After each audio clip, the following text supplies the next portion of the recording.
What is up, guys? I just want to give you guys a quick update of how I'm doing with the cheap bike challenge or cheap bike build off. Kind of always forget which one it is. I went to my local bike shop the other day and I needed housing and brake pads. That's what I needed. And then when I started talking to the guy, he ended up being like, dude, let me hook you up. Let me see what I could do for you. And he really did hook me up. So for the build, he hooked me up with this nice Prolong saddle.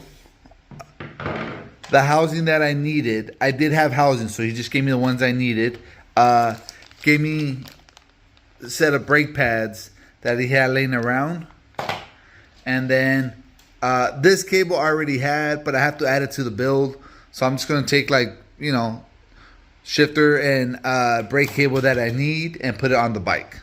To me, it's very important to have a relationship with your local bike shop, because we need local bike shops around, because sometimes you don't want to wait for Amazon. Or for me, I'm very lucky that they let me go in their back room or their parts bins or whatever you want to call it.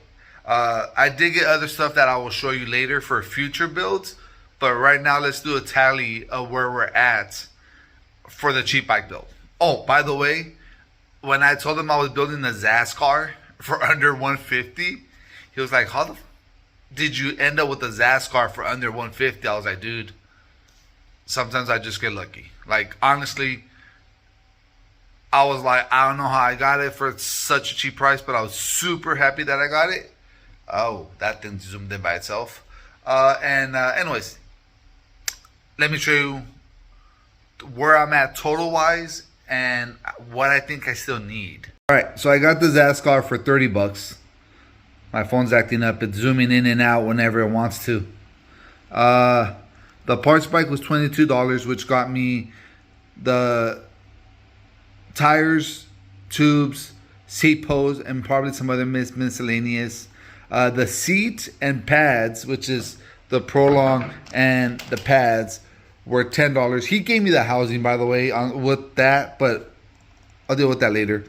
The cables, the Mullet Mechanic says he pays $1 each, so I'm going $1 each per cable. I don't want to talk shit, but if he gets them for $1 each, I'm about to sell him like 20 bucks to send me some cables, because that's a damn good price. Like, I can't get cables for that price. I'm gonna change them. I'm gonna go for $2, because I can't get them for $1 in my area. I get them for about $2 to $2.50, depending on who I buy them from. Also, different areas have different prices. If he gets them for $1 each, that's sick. Like, I wish I could get my cables for $1 each. His housing. Okay, let's go back to the math. The housing, I got 8 feet. He did $150 a foot, which, once again, he gave me the housing, and I had some of it from the house, so I'm gonna go with that. Turns out to be $12 for that. Comes out to a total of $82. So $150 take away 82 leaves me with $70, guys. 70. Nope. Let me do the math on that. I had originally done it with the cables costing $1, but I bumped them up to $2. That's why my math is kind of not mathing. Leaves me a total with $68 left.